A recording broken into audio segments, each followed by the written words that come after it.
Amém? Amém. Graças a Deus por mais essa oportunidade de estar aqui com os irmãos. Eu hoje vou tentar sem microfone. Se ficar muito baixo, vocês me falam e aí eu dou uma subidinha no microfone para cá. Pode ser? Se ficar muito ruim, vou tentar levar hoje no gogó. Será que vai? Será que não vai? Se não for, o microfone está aqui à mão. Vamos abrir lá em 2 Pedro, segunda epístola de Pedro, capítulo 2. Vamos começar no versículo 1, 2, 3, tá? Mas ainda não. Hoje vamos falar de heresia, só para deixar aberto, para todo mundo se preparar, né? Isso. Hoje vamos falar de heresias. Alguém sabe o que é heresia na igreja? Sim! Heresia pelo Google. Acabei de botar aqui, que eu tinha separado em outro lugar, mas tive que procurar de novo pelo Google, dicionário de Oxford Languages. Diz: interpretação, doutrina ou sistema teológico rejeitado como falso pela igreja. Está ouvindo bem aí de trás? O povo aí de trás está ouvindo bem? Beleza. Teoria, ideia, prática, etc., que nega ou contraria a doutrina estabelecida por um grupo. Tá? Isso seria o significado de heresia. A questão é, o que a Bíblia entende de heresia? O que nós precisamos estar atentos quando a gente fala de heresia? Tem alguém no banheiro. Enfim, a gente ouve muita gente chamando uma coisa ou outra de heresia, né? Todo mundo se chama de herege. Você é herege, você é herege. Segundo o contexto do Google, tá tudo certo. Porque se for contrário à doutrina estabelecida por um grupo, beleza, tá certinho, é isso mesmo. Porque meu grupo acha que não pode usar preto, seu grupo acha que não pode usar branco, para mim você é herege, para você eu sou herege, né? E eu sou herege totalmente, estou de preto e de branco, exatamente. Então assim, se é a definição por um grupo, é isso. A questão é, biblicamente, o que é heresia? O que a Bíblia, o que Deus nos diz sobre heresia? E é o que a gente vai entender ali em 2 Pedro, capítulo 2, versículo 1, 2 e 3. Vamos lá. E também houve entre o povo falsos profetas, como entre vós haverá também falsos doutores, que introduzirão encobertamente heresias de perdição e negarão o Senhor que os resgatou, trazendo sobre si mesmos repentina perdição. E muitos seguirão as suas dissoluções, pelos quais será blasfemado o caminho da verdade. E por avareza farão de vós negócio com palavras fingidas, sobre os quais já de largo tempo não será tardia a sentença, e a sua perdição não dormita. Certo? Então, aí, nesses versículos, nesse capítulo de Pedro, ele nos diz o que é a heresia, né? Heresias de perdição, que negam o quê? O Senhor que os resgatou, trazendo sobre si mesmo repentina perdição. Então, a heresia, para a Bíblia, segundo Pedro, capítulo 2, versículo 1, 2 e 3, está deixando claro que heresia são aqueles que negam ao Senhor. Entregando o quê? Para a pessoa a quê? A repentina perdição. Nós não entendemos isso como um grupo. Não foi esse grupo que estabeleceu essas regras. Essas regras foram dadas pelo próprio Deus. Não é por nós. Nós não chegamos aqui e falamos daquilo que a gente quer falar, daquilo que a gente quer acreditar, ou que a tradição nos diz. Por exemplo, entre as igrejas batistas existe a tradição de que só podem ceiar os batistas salvos, obviamente, que são da igreja, daquela igreja, membros daquela igreja. Não estou falando que isso seja heresia, tá? Porque isso não é heresia, não está fazendo ninguém sofrer repentina perdição isso. Estou falando disso. Estou falando que isso é uma tradição, não necessariamente uma heresia. Mas nós poderíamos seguir essa tradição que é desse grupo, mas que não está fundamentada biblicamente. Esse grupo, por qual razão faz isso? Por exemplo, para que outras pessoas não se condenem. Porque a Bíblia diz que se alguém tomar a ceia sem fazer discernimento do corpo de Cristo, faz a ceia para a sua própria perdição. Então esse grupo decidiu que vamos preservar estas pessoas que a gente não sabe quem são. Então, se eles vierem à igreja e de repente falarem assim, não, eu quero tomar ceia, mas eu não sei, ele pode estar tomando para a própria condenação, eu posso estar sendo uma ferramenta de condenação, acreditando-se nisso. Não é verdade. Cada um toma com a sua própria consciência. E beleza, mas isso não está fundamentado na Bíblia, entendeu? Que isso é um conceito que foi estabelecido por essas igrejas. E beleza, nós somos igreja batista independente, mas nós estamos tentando fazer conforme a Bíblia e não conforme as tradições, apesar de entendermos o porquê dessa tradição. Por exemplo, agora eu expliquei. Tudo bem. Então, se fosse pela ceia, por exemplo, a menos a membresia, seria uma doutrina estabelecida por um grupo. Mas quando eu olho para a Bíblia e ela me diz o que é e o que não é um grupo que está estabelecendo, é Deus. Então, se eu estou aqui lendo a palavra de Deus para os irmãos e falou que heresia, que introduzirão encobertamente heresia e perdição e negarão o Senhor que os resgatou, trazendo sobre si mesmo repentina perdição. Ou seja, o que é essa heresia e perdição? Negar ao Senhor Jesus Cristo. Quem falou isso? Foi Deus. Não fomos nós. Está escrito. Então, nós não estamos fazendo isso aqui como um grupo que decidiu, vamos usar sempre roupas brancas, porque isso é o que Deus falou, que a gente vai ter ser alvo chama neve, então a gente só pode usar branco. Lógico que não. Essa roupa alvo como a neve é espiritual. Nós já recebemos e vamos estar vestindo elas quando estivermos reunidos com Cristo. Não é agora. Agora a roupa que a gente usa não importa. Se a gente usa roupa de algodão qual material mais que pode ter aqui? Poliéster? Isso já não importa. Mesmo que no Antigo Testamento esteja escrito que nós não devemos usar roupa com 2 estofos de linho diferente, de tipo de lã diferente. Então, de tecido diferente. Então, se eu estivesse usando algodão e poliéster, eu já estaria pecando, porque a gente não deve usar 2 tipos de tecidos diferentes no mesmo estofo. Então, não é isso. Agora, se eu estabeleço isso, foi o meu próprio entendimento. Foi coisa que eu quis acreditar, porque não está escrito isso. Foi coisa que eu quis acreditar e que eu estou colocando para este grupo como sendo uma regra. Agora, se o pastor Francisco levanta aqui e fala assim, olha, irmãos, eu estou observando que aqui em Niterói todo homem se veste igual a menininha. Então agora a gente vai fazer de tudo para se vestir o mais másculo possível. A gente já se veste igual homens, obviamente, mas vamos exagerar mais ainda nesse ponto, nesse aspecto. Esse grupo definiu isso para propósitos de testemunho. Mas é uma regra bíblica? Não. Entenderam a diferença entre um e outro? Beleza? Vamos seguir em frente. 1 Timóteo capítulo 6, versículo 3, 4, 5, 6, tá?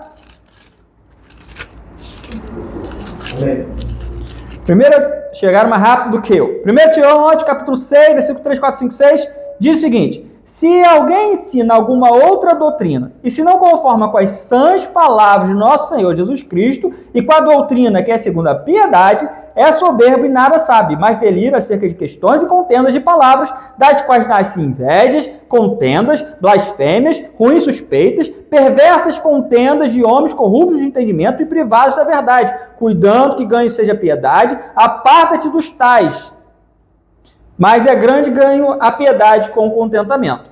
Então aqui nós temos mais uma vez falando sobre do que a gente tem que se apartar e do que a gente tem que cuidar.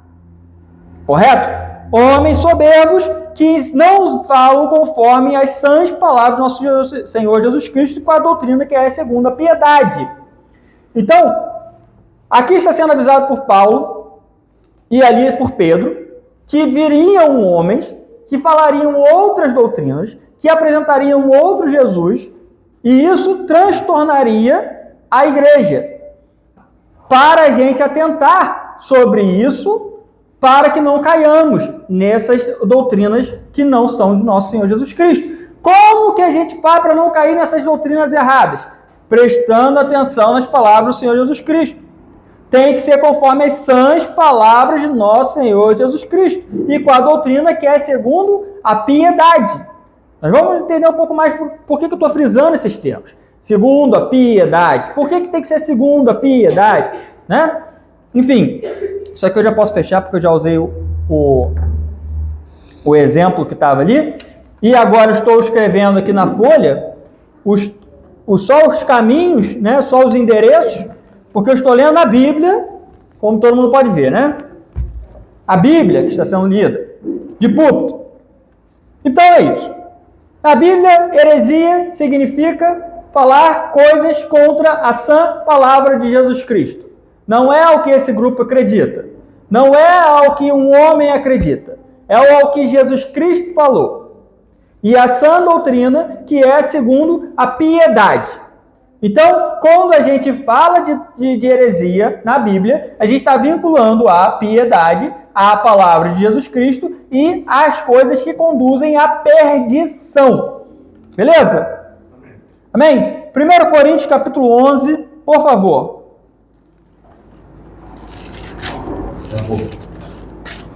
1 Coríntios capítulo 11, pastor Francisco já chegou lá? 18 e 19, por favor, versículos 18 e 19. 1 Coríntios capítulo 11, versículos 18 e 19. Amém. Agora vamos entender, já falei, vamos ler no versículo, porque é importante que a gente esteja conforme sã doutrina, sã palavra do Senhor Jesus Cristo. Então estamos lendo as sãs palavras do Senhor Jesus Cristo através de seus apóstolos e seus profetas. 2 Coríntios capítulo 11, versículos 18 e 19, diz o seguinte. 1 Coríntios capítulo 11, versículo 18 e 19. Beleza? Amém. Amém? Porque antes de tudo, ouço que quando vos ajuntais na igreja, há entre vós dissensões, e até importa que haja entre vós heresias, para que os que são sinceros se manifestem entre vós. Então Paulo, pelo poder do Espírito Santo, está declarando que é importante, inclusive, que hajam heresias no nosso meio. Lô, presta atenção. É importante que hajam heresias no nosso meio, pessoas que não falam conforme a sã doutrina, pessoas que não falam conforme a doutrina que é da piedade, que conduzem para a perdição. É importante para a igreja, para que se manifestem os que são sinceros. Então, por exemplo, lá na igreja de Nova Iguaçu, o pastor Ismael traz um exemplo de que havia um homem no meio, foi o irmão Estevão, inclusive, que chegou e repreendeu essa pessoa. Estava falando sobre uma doutrina que era alguma coisa como se o diabo tivesse poder. Eu não tenho certeza sobre o que era mais nessa altura do campeonato, mas enfim, era uma doutrina como essa, assim, como se Lúcifer fosse todo poderoso, muito poderoso, não todo poderoso, mas muito poderoso, né? E aí o irmão Estevão repreendeu essa pessoa, né? Eu não lembro qual era a doutrina direito, enfim. Eu sei que o irmão Estevão repreendeu essa pessoa. Mas é importante que isso aconteça para que homens de Deus se levantem e se posicionem. E repreenda. E tire do meio aquela... Tire do meio, ainda não chegamos lá. Vamos chegar lá. Tito, capítulo 3, versículo 8, 9, 10, 11. Como nós devemos agir com os hereges. Então, identificamos um herege na igreja. De repente, um rapaz veio, provavelmente um não-irmão, poderia ser até um irmão, de repente, mas provavelmente um não-irmão, levantou na igreja e falou uma heresia, que é contra a salvação, que é para a perdição, que é contra a piedade. Vou dar os exemplos ainda, até agora eu não cheguei nesses exemplos. Mas falou, o que a igreja deve fazer? Porque a igreja tem o poder de ligar e desligar no reino dos céus. E o que está na terra. Não necessariamente vai perder a salvação se for o irmão. Mas está desligado desse corpo, dessa igreja. E o que isso significa? Agora vocês pensem comigo. O que significa? Isso significa eu pensei aqui agora. O que isso significa? Quando a gente é um corpo com Cristo, e um corpo com a igreja de Cristo, nos fortalece, isso nos fortalece. Quando a gente está sozinho, nós estamos fracos. Por que nós vamos para a igreja? Ó, quão bom e quão agradável é que os irmãos vivam em união. É como o óleo que desce pela barba de Arão. Não tem esse versículo? Capítulo 133 de Salmos? Por que é bom que a gente esteja em união? Porque quando um está fraco, o outro está forte. E o cordão de 2 dobras, de 3 dobras, não se quebra tão fácil. Então, quando um está fraco, o outro está forte. E os dois, orando um pelo outro, como o Tiago manda, se fortalecem. Como quando Paulo fala que tem que falar que ama esses irmãos, porque isso é bom. Porque isso fortalece os irmãos, porque isso santifica os irmãos. Então a igreja serve com esse propósito. Então o que é ligar no céu, desligar na terra? O que é isso? Quer dizer que ele não está vinculado ao corpo de Cristo diretamente. Tem a salvação, pode ser um irmão salvo, mas está sozinho. Quem ganha uma batalha, uma guerra sozinho? Ninguém. Só Jesus Cristo, né? Nesse caso, só Jesus. Enfim, Tito, capítulo 3, versículo 8, 9, 10 e 11. Fiel é a palavra, isto quero que deveras afirmes, para que os que creem em Deus procurem aplicar-se às boas obras. Essas coisas são boas e proveitosas aos homens, mas não entres em questões loucas, genealogias e contendas, e nos debates acerca da lei, porque são coisas inúteis e vãs. Acho engraçado, né? Porque mais uma coisa assim que está vindo na minha cabeça agora. Os ditos evangélicos, ditos cristãos, pró-judeus, não devem tirar esses versículos das suas Bíblias, né? Esse tipo de versículo aqui, eles devem remover totalmente, né? Essas igrejas evangélicas judaicas, judaizantes, então, não pode ler esse versículo. Não tem como sustentar uma igreja como essa se você ler esse versículo, né? Bom, eu acho que não, né? Ao homem herege, versículo 10. Depois de uma e outra admoestação, evita-o. Então, o que nós devemos fazer com o homem herege? Depois de uma e duas, ou duas, admoestação, evitar.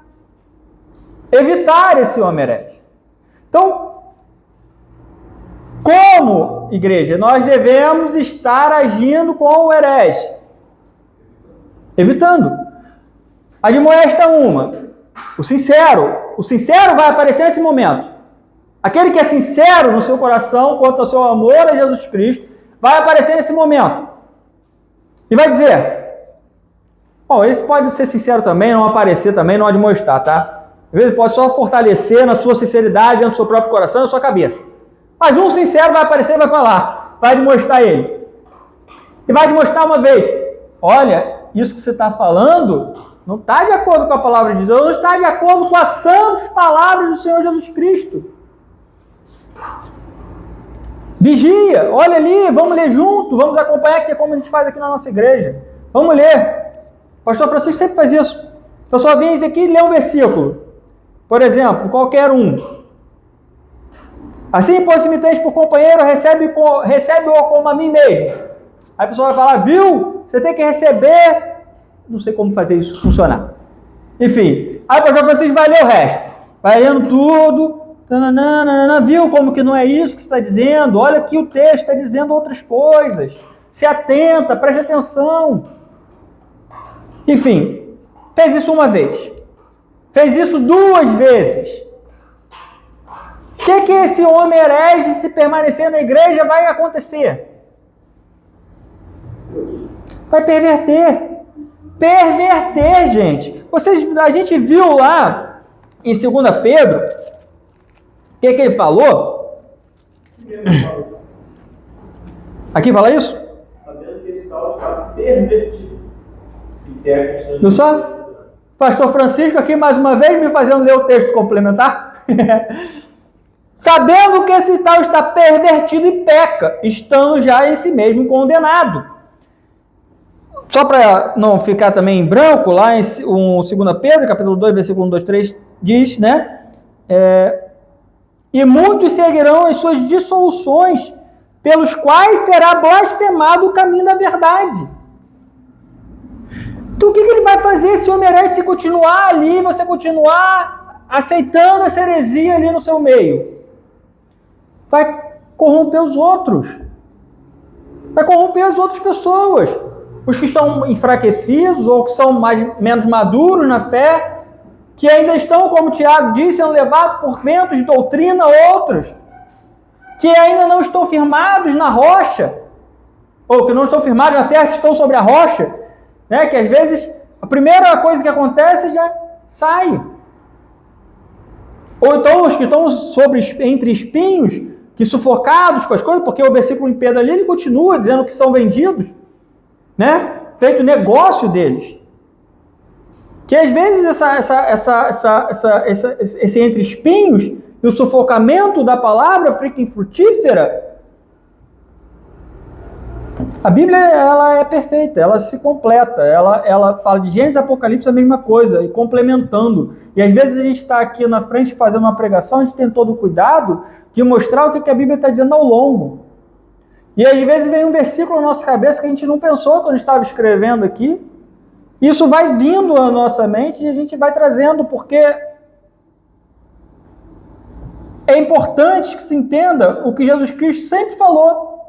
São as mesmas palavras de sempre. E aquele que está sincero, Deus mostra, revela a sua palavra, abre o entendimento da sua palavra, e a gente tenta fazer isso para que aqueles que são menos maduros também possam olhar conosco toda a Bíblia. E se estivermos falando, o pastor Francisco é o primeiro a me dizer também, se estivermos falando alguma coisa que não está de acordo em alguma passagem qualquer que seja, traz.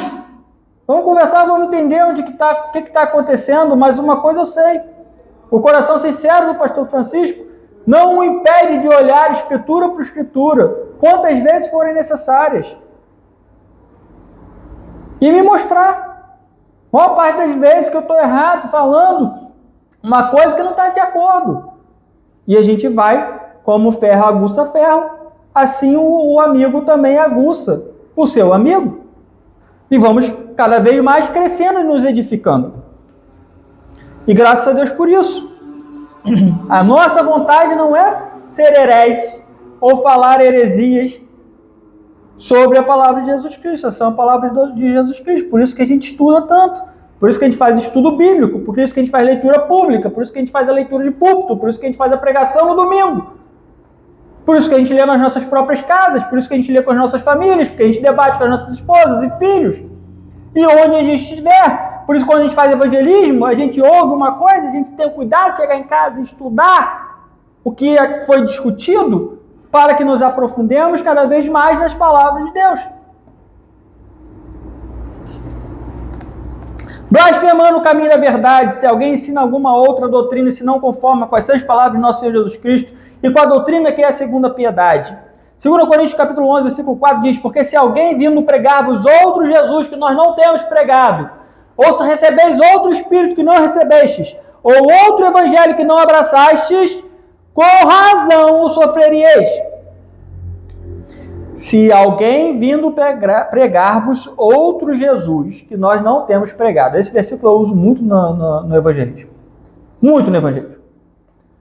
Porque às vezes quando a gente vai falar para a pessoa, muitas vezes ela fala assim, não, já conheço já.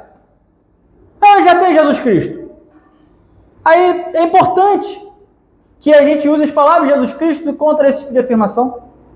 Porque não é verdadeiramente, porque a pessoa conhece o nome de Jesus Cristo, sabe às vezes que ele é Deus, sabe que foi crucificado, reconhece tudo, que ela tem a Jesus Cristo. Porque não necessariamente foi pregado o Jesus correto. Ah, mas existem vários Jesus? Existem vários Jesus. Existe inclusive um Jesus que se chama Yeshua por aí. O que não é verdade. O nome do Senhor e Salvador é Jesus o Cristo. Nazareno. Filho de Davi, filho do homem. Filho de Deus, Deus, Emanuel, maravilhoso, conselheiro, não é maravilhoso conselheiro, é maravilhoso, vírgula, conselheiro. Existe uma vírgula aí, não deve ser removida. Ele é maravilhoso, ele é conselheiro. É importante que isso seja reconhecido quando a gente fala que a gente conhece Jesus Cristo, quando a gente fala que a gente ama e crê em Jesus Cristo.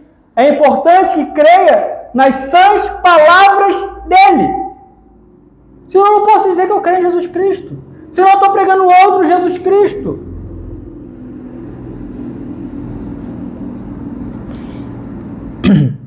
Doutrinas básicas e comuns entre os salvos. O que a gente tem que estar atento, basicamente, para não cometermos heresia? O que é contrário à doutrina que é da piedade? Salvação pela graça através da fé. Se o pastor Francisco discordar de alguma coisa, por favor, admoeste-me. Salvação pela graça através da fé. Segurança da salvação, impossibilidade de perda. É impossível para aquele que é salvo perder a vida eterna. Batismo por imersão, ou seja, afundar a pessoa nas águas, né? Totalmente, cabeça, pé, tudo debaixo da água e voltar. Batismo por imersão. Não batizamos crianças também, isso não estava escrito não, mas é um adendo. Crianças estas que não podem, com a sua própria capacidade, consciência, invocar o nome do Senhor. Vulgo, principalmente, bebês de 2 anos, 3 anos, 4 anos, aos 9, aos 10, aos 8, aos 7, talvez, já seja possível, em algum momento, crer com o seu próprio coração e invocar com a sua própria consciência. Bíblia como autoridade absoluta. A nossa autoridade de fé e crença é a Bíblia. Não é o que o pastor Francisco falou. Se o pastor Francisco vier aqui e falar uma heresia, com todo respeito será admoestado. A Bíblia diz que é possível que isso aconteça. Em Timóteo, Paulo, quando escreve para Timóteo, que está começando a sua vida ali, Paulo está instruindo Timóteo de várias formas, esse que está começando a sua missão, né, como servo de Cristo, Paulo fala para ele, aos que pecarem, repreende-os na presença de todos, isso falando sobre o presbítero, para que também os outros tenham temor. Enfim, então é possível que o pastor também seja repreendido. Pastor, presbítero, tá? Mesma coisa, bispo, beleza? Beleza. Então, Bíblia como autoridade absoluta. Autonomia da igreja local. Essa igreja é uma igreja independente. Ela tem a sua autonomia de pregar aquilo que os membros desta igreja precisam ouvir ou pelo que a sociedade em torno está necessitando ou provocando ou de alguma forma influenciando de acordo com a palavra de Deus.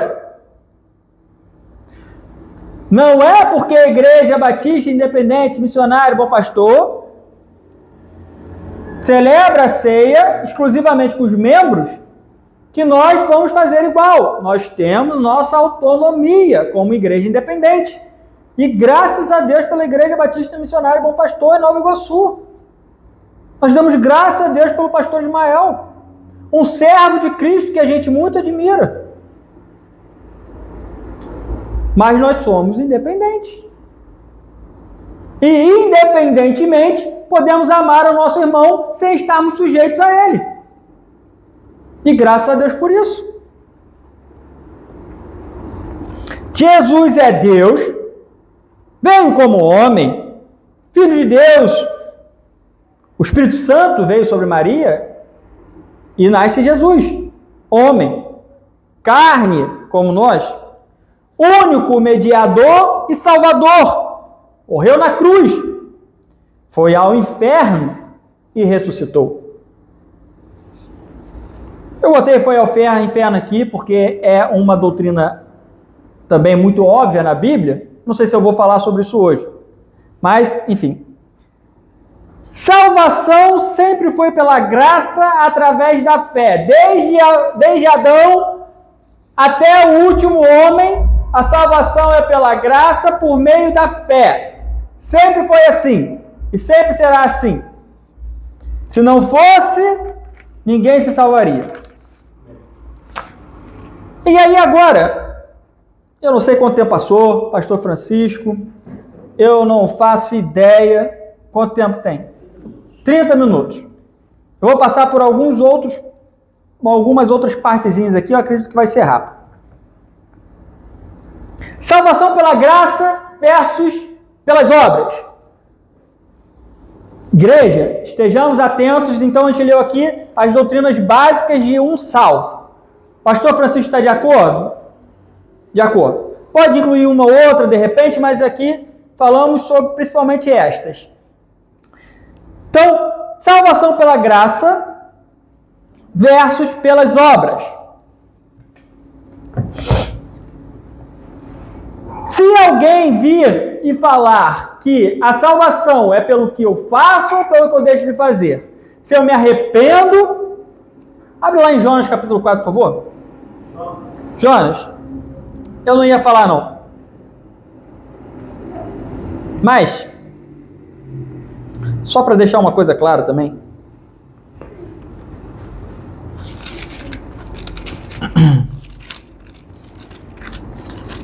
Jonas, capítulo 3, na verdade.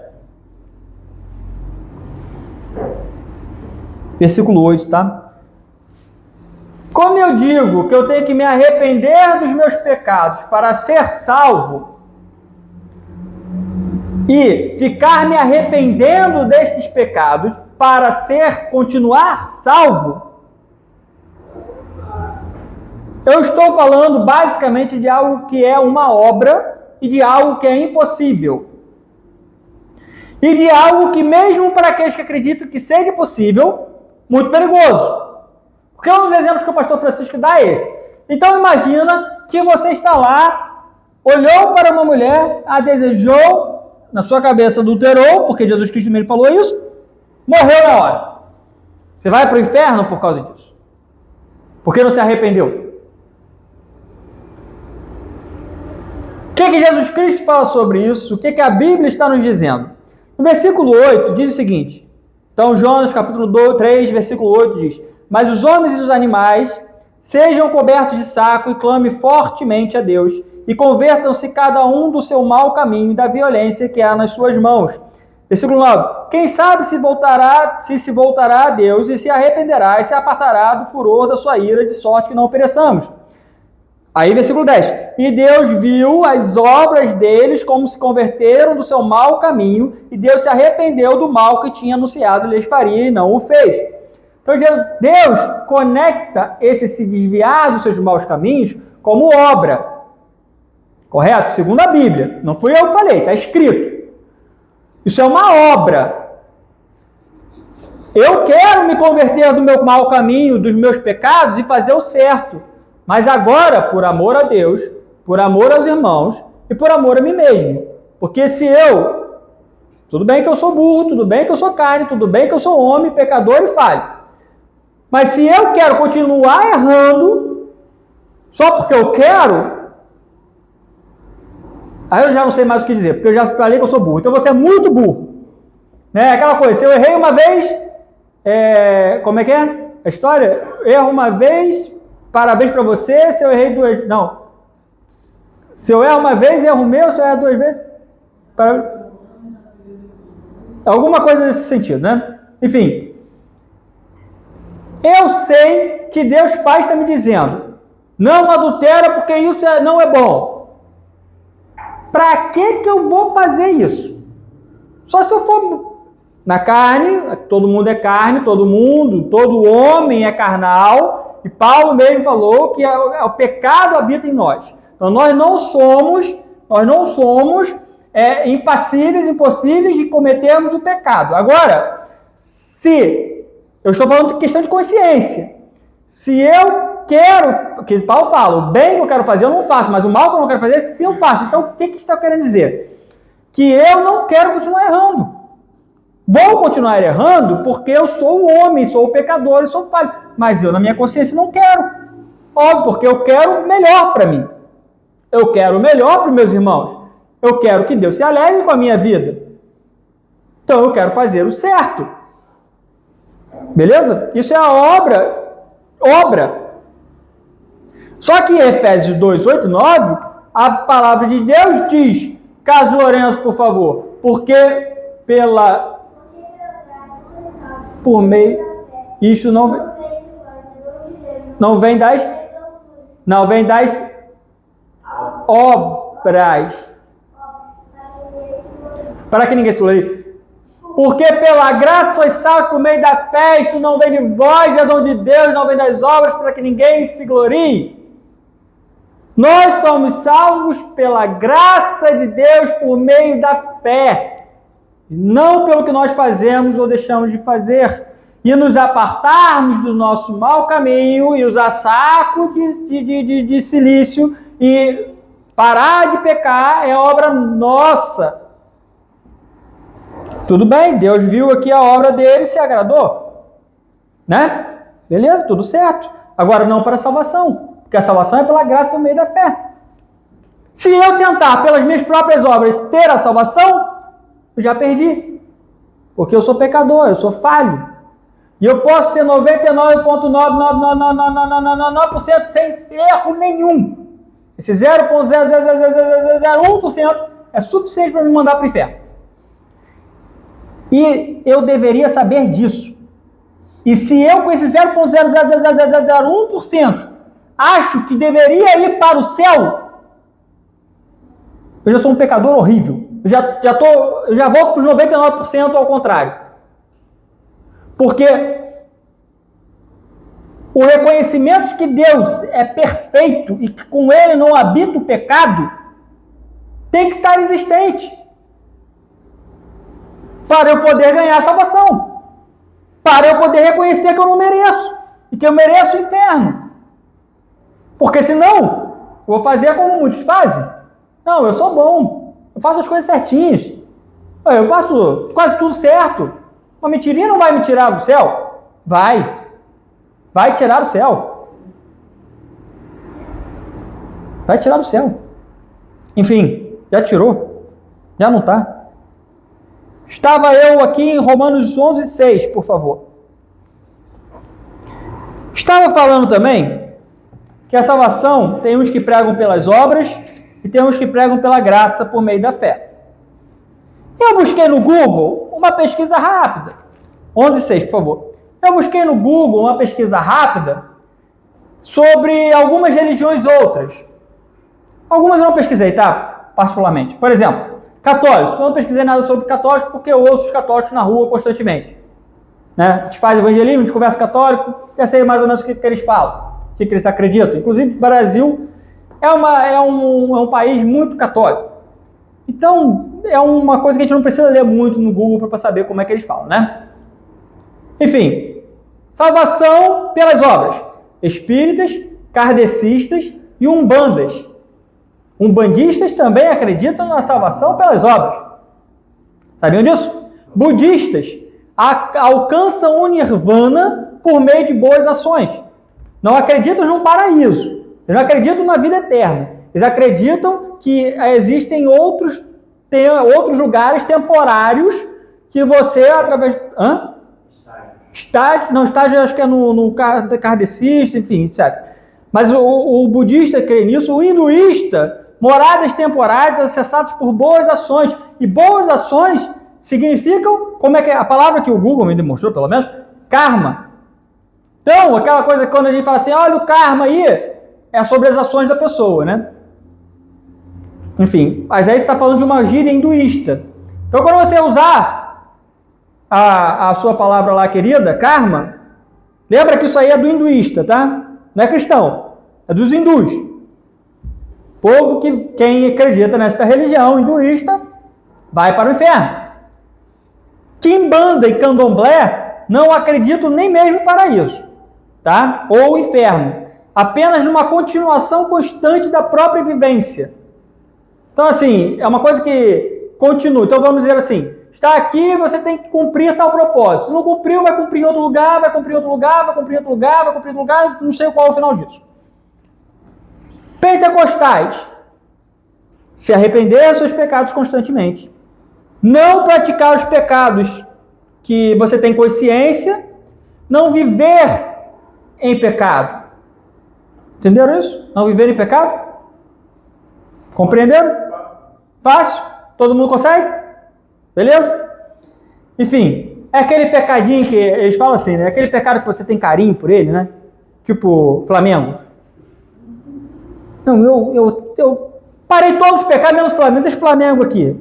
O Flamengo, torcer pelo Flamengo não é um pecado, né, gente? Eu explico para o pastor Francisco. Aliás, eu estava até pensando nisso esses dias, que eu ia falar de púlpito o seguinte. Eu falo algumas coisas aqui sobre o pastor Francisco, mas ele sabe que é brincadeira, gente. Não tem nenhum escândalo aqui não, tá? Isso é uma brincadeira entre nós. Conhecido, tá? Disclaimer, porque o pessoal vem aí falando um monte de coisa. Não, brincadeira, ninguém fala nada. Mas ainda assim, achei importante falar isso. Então, basicamente, a única religião que acredita na salvação para a vida eterna sem obras são os salvos, obviamente. Hoje, os batistas.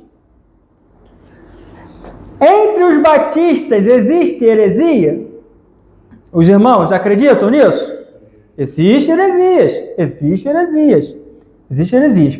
Vamos entrar ainda nisso. Romanos 11:6, conforme eu tinha falado, diz: mas se é por graça, já não é pelas obras. Não, vou voltar no versículo 5. Assim, pois também agora neste tempo ficou um remanescente, segundo a eleição da graça. Mas se é por graça, já não é pelas obras. De outra maneira, a graça já não é graça. Se, porém, é pelas obras, já não é mais graça. De outra maneira, a obra já não é obra. Então, se é pela graça, não é pelas obras. Se é pelas obras, não é pelas graças. Entenderam isso, gente? Ficou muito difícil. Todo mundo entendeu? Cara, entendeu?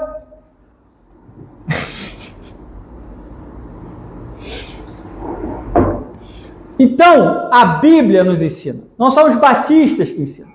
Os batistas estão seguindo essas doutrinas básicas, conforme a sã palavra de Cristo, desde antes de existir batista. Conforme o professor Francisco já explicou algumas vezes a história dos batistas, que não tem nada a ver com a Igreja Católica, inclusive, gostaria muito de perguntar para uns desses... como é que é o nome do... protestante. Esses protestantes, então, antes da Igreja Católica, nada, é isso? Só veio depois da Igreja Católica? Não tinha crente em Senhor Jesus Cristo fora da Igreja Católica. Que é isso que eles falam, né? Eles falam isso. Não existiria a Bíblia, não existiria cristianismo se não fosse pela Igreja Católica. Gente, isso é um absurdo tão grande que não diz completamente contrário ao que está na Bíblia, que é quase que inacreditável ver um negócio desse de uma igreja evangélica que se autodeclara protestante. Principalmente se for batista. É mais raro, mas acontece. Acontece. Aí é importante que o batista, quando alguém vem e fala assim, você é protestante, saiba dizer que não é protestante. Conforme o pastor Francisco fala, eu não protesto contra a Igreja Católica, eu não protesto contra o quimbanda, quebanda, candomblé, ubanda, espiritismo, kardecismo, budismo, hinduísmo. Eu não protesto contra nada disso. Não posso ser protestante, gente. Enfim, essas doutrinas básicas vêm da Bíblia. Aqueles que creram nisso através de todos os tempos foram salvos. Eventualmente, esses grupos foram se reconhecendo como batistas. Foi um acontecimento. Assim como foram sendo reconhecidos como cristãos. É a mesma história. Bom, impossibilidade de perda e eterna segurança. Aí eu começo a entrar em algumas igrejas que dizem crer na salvação pela graça, mas que perde a salvação se não fizer alguma coisa, ou, enfim, se fizer qualquer coisa.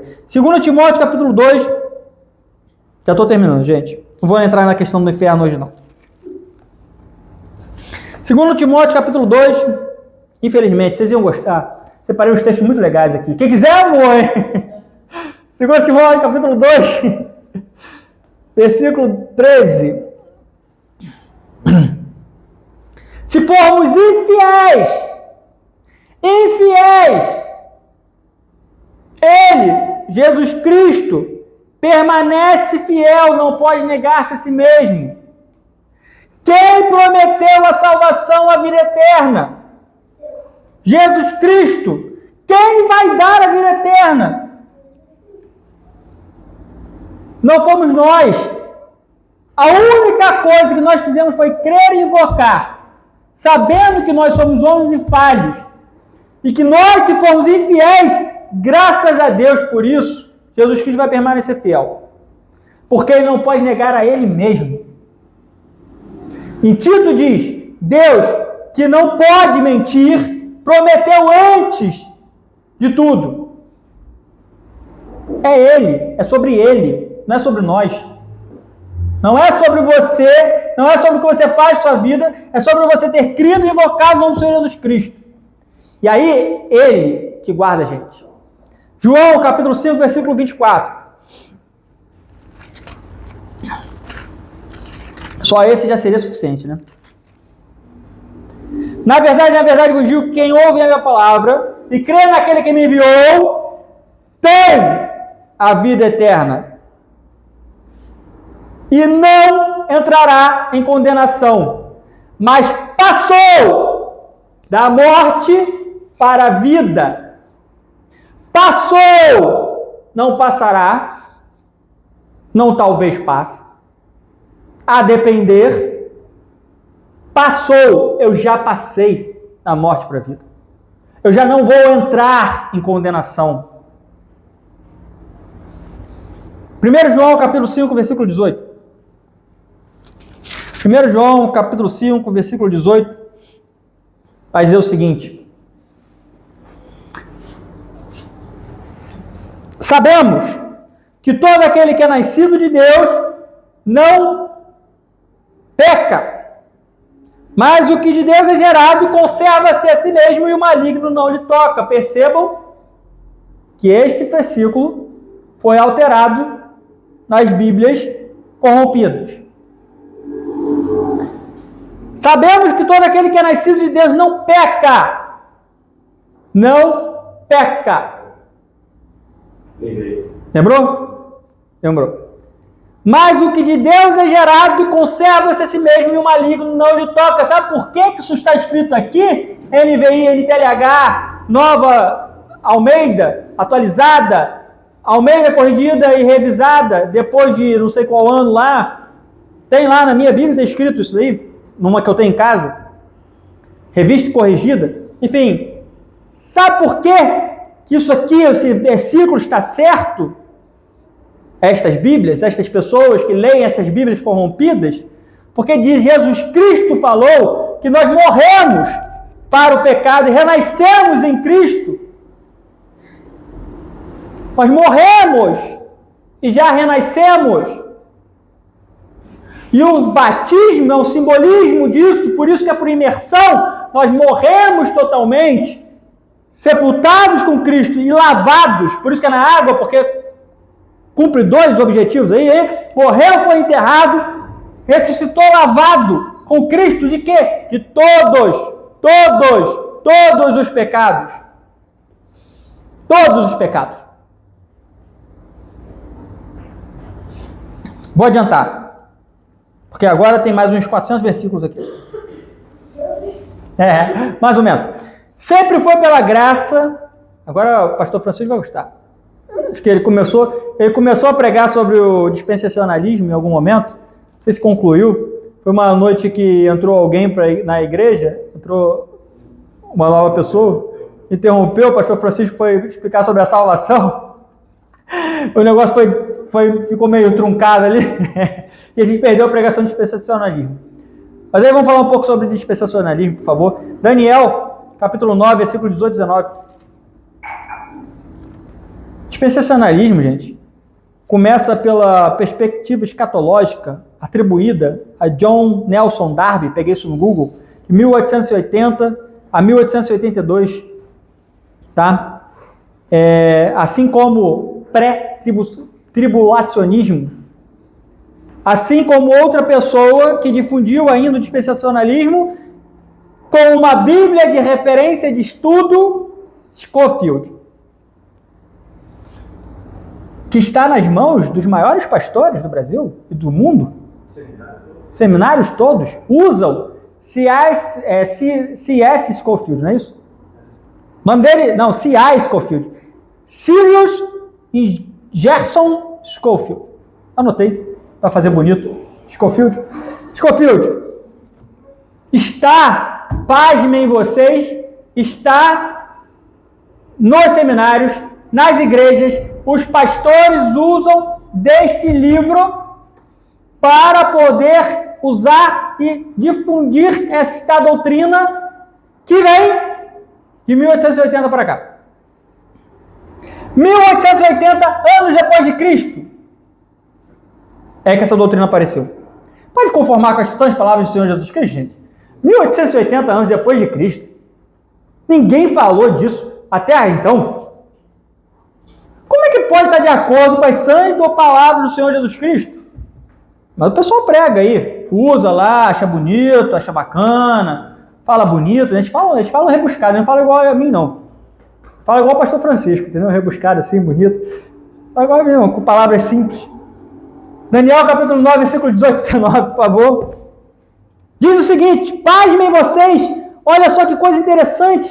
O que a gente fala sempre aqui, pastor Francisco? Que a Bíblia é a mesma desde Gênesis e Apocalipse. Salvação sempre foi pela graça por meio da fé. Sempre foi por Jesus Cristo. Sabendo quem era este Jesus Cristo ou não, sempre foi por ele.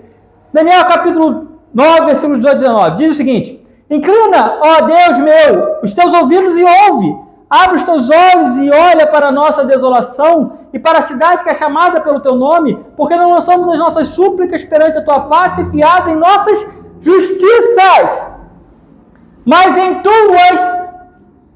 tuas muitas misericórdias. Ó Senhor, ouve, ó Senhor, perdoa, ó Senhor, atende-nos e ai sem tardar por amor de ti mesmo. Ó Deus meu, porque a tua cidade e o teu povo são chamados pelo teu nome. Há um nome no qual devemos ser salvos. E este é Jesus Cristo. Então me diz uma coisa. Daniel estava pregando aqui. Salvação pela graça ou pelas obras? Salvação pela lei ou pelo nome do Senhor? Ele mesmo falou que não é pela nossa justiça, mas pelas muitas misericórdias de Deus. Compreendem isso? Salmos capítulo 118, versículo 16, 17 e 18, por favor. Estou caminhando para o final, gente, para mostrar que não houve dispensação diferente de a graça pela fé. 118, versículo 16, 17 e 18, por favor. Nunca houve isso. A Bíblia não diz isso. A Bíblia não conforma com Scofield e Darby. A Bíblia não conforma com esses pastores que pregam o dispensacionalismo. Isso é heresia. E isso tem no meio da Igreja Batista. Muito.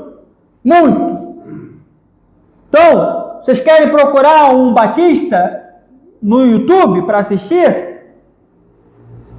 Tem heresia. Pode ter heresia. Pode estar falando de dispensacionalismo. Vocês prestem atenção no que vocês estão ouvindo. Porque a Bíblia sempre falou da salvação ser pela graça por meio da fé. E se fosse diferente, nenhum homem se salvaria. Porque todos pecaram. E destituídos estão da glória de Deus. Como está escrito, não há um justo, nenhum sequer. Salmos capítulo 118, versículos 16, 17, 18, diz o seguinte: a destra do Senhor se exalta. Quem é que está na destra do Senhor? Quem é que está à destra do Senhor? Quem é que sentou à destra de Deus Pai? Jesus Cristo. A destra do Senhor se exalta. A destra do Senhor faz proezas. Não morrerei, mas viverei e contarei as obras do Senhor. O Senhor me castigou muito, mas não me entregou à morte. Por que o Senhor castigaria muito a Davi? Aqui eu acredito que foi Davi que escreveu, não foi não? Foi Davi? Acredito também, né? Acredito que tenha sido Davi. Se não for Davi, é esse aqui que entende perfeitamente salvação. Por que Deus castigou muito esta pessoa? Mas ainda assim viverá e não morrerá. Porque ele reconheceu que a salvação não é pelas obras dele. Porque ele continua pecando, como homem na carne. Mas seu espírito está guardado para o dia do Senhor. Como Paulo aponta em 1 Coríntios capítulo 5. Depois quem quiser ler lá.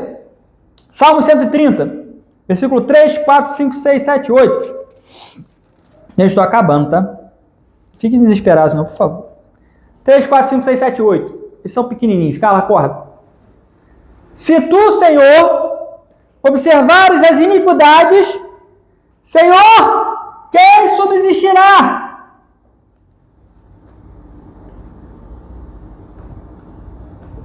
Quem subsistirá, pastor Francisco? Ninguém subsistirá.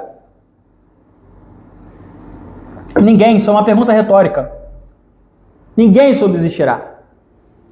Mas contigo está o perdão, para que sejas temido. Aguarda ao Senhor, a minha alma o aguarda, espera na sua palavra. A minha alma anseia pelo Senhor mais do que os guardas pela manhã, mais do que aqueles que guardam pela manhã. Espera Israel no Senhor, porque no Senhor há misericórdia e nele há abundante redenção. E ele remirá Israel de todas as suas iniquidades.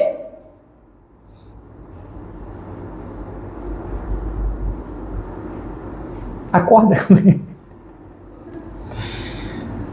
E ele remirá Israel de todas as suas iniquidades. Então, quem redime o povo, o crente, é o Senhor.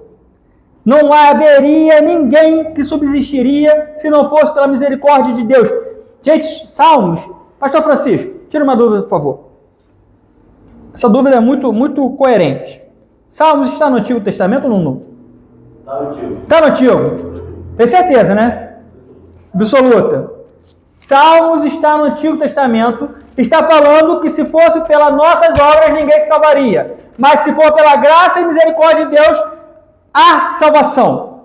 Salmos capítulo 8. Agora eu vou entrar numa outra questão, que é a mesma questão que eu falei do nome. Preste atenção, que agora eu estou concluindo. Isso aqui é para conclusão. Salmos capítulo 8 vai dizer, essa é para conclusão mesmo. Salmos capítulo 8 vai nos mostrar, abre aí por favor, Salmos capítulo 8, versículo 4, 5, 6, em Hebreus capítulo 2, versículo 6, 7, 8. Presta atenção que é quase continuidade, né? 4, 5, 6, 6, 7, 8. Abre os dois capítulos, por favor. Salmos capítulo 8, versículo 4, 5, 6, e Hebreus capítulo 2, versículo 6, 7, 8. Amém? Então, amém. Salmos capítulo 8, versículo 4, 5, 6. Ah, tá bom então. Vimos que a salvação é pela graça por meio da fé desde o Antigo Testamento. Mas não era por Jesus Cristo? Como que eu vou aderir? Jesus Cristo veio muito depois? Salmos capítulo 8, versículo 4, 5, 6. Que é o homem mortal para que te lembres dele, e o filho do homem para que o visites? Pois pouco menor o fizeste do que os anjos de glória e de honra o coroastes. fazes com que ele tenha domínio sobre as obras das tuas mãos. Tudo puseste debaixo de seus pés. Hebreus capítulo 2, versículo 6, 7 e 8.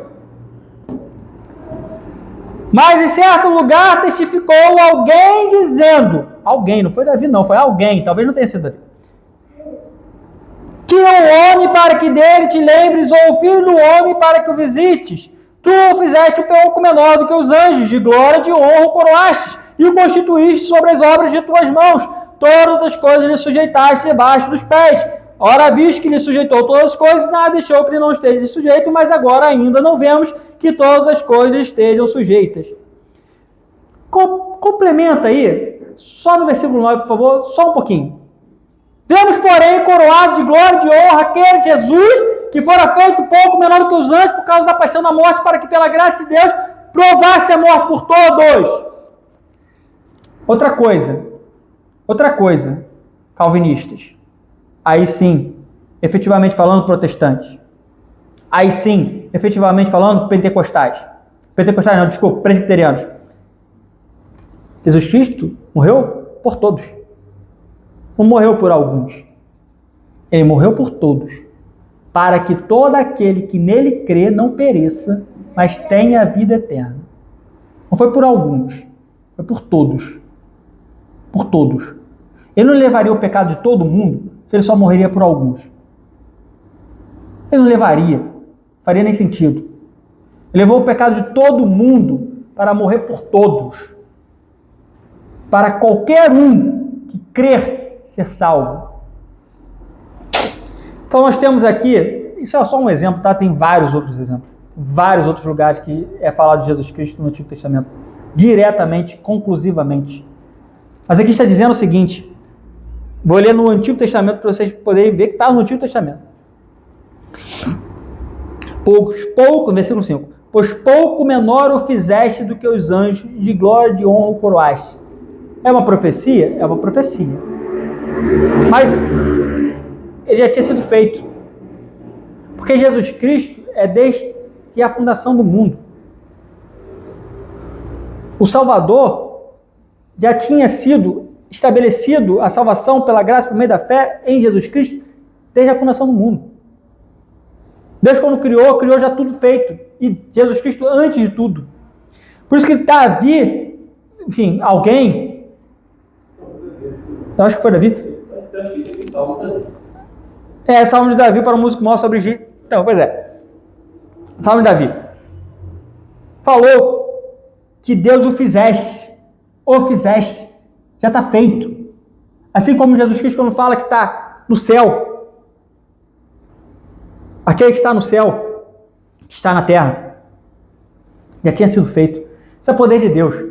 Isso não é capacidade nossa. Nossa capacidade de compreensão é limitada. A Bíblia diz que então veremos como somos vistos, como somos conhecidos, conheceremos como somos conhecidos, porque vemos então em espelhos como em enigmas.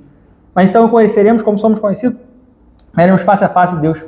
Mas agora a gente não tem como entender a magnitude de Deus, a grandeza de Deus. Essa é a pregação sobre a heresia. Graças a Deus pela palavra dele.